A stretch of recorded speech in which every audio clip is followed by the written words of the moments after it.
Hi! మీరు తరచుగా theatrical నాటకాలకు వెళ్తారా? అవును.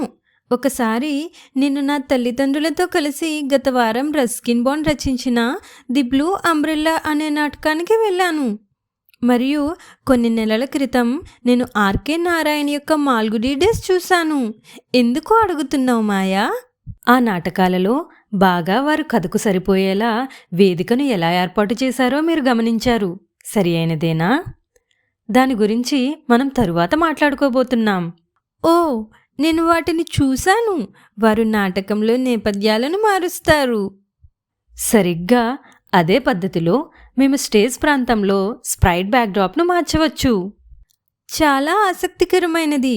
మనం ఎలాంటి బ్యాక్‌డ్రాప్‌లో అయినా తీసుకురాగలం. అవునా? అవును. దాని గురించి మీకు మరింత చెబుతాను. బ్యాక్‌డ్రాప్‌లు మీ ప్రాజెక్ట్‌ను అద్భుతంగా కనిపించేలా చేసే రంగురంగుల నేపథ్యాల వంటివి. వారు మీ కథలు మరియు గేమ్ల కోసం విభిన్న దృశ్యాలను సృష్టిస్తారు. బాగుంది కదూ! నేను నా ప్రాజెక్ట్‌కి బ్యాక్‌డ్రాప్‌ని ఎలా జోడించగలను? మంచి ప్రశ్న. బ్యాక్‌డ్రాప్‌ను జోడించడానికి వేదికపై కుడివైపు ఎగువన చూడండి.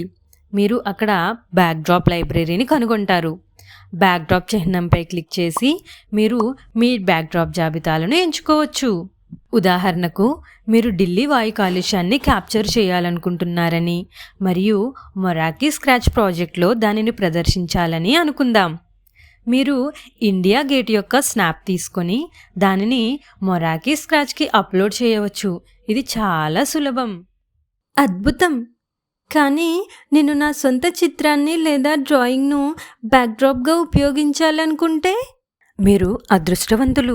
మీరు ఉపయోగించాలనుకునే చక్కని చిత్రం ఉంటే బ్యాక్‌డ్రాప్ లైబ్రరీలోని బ్యాక్‌డ్రాప్ అప్లోడ్ చేయు అనే బటన్పై క్లిక్ చేయండి.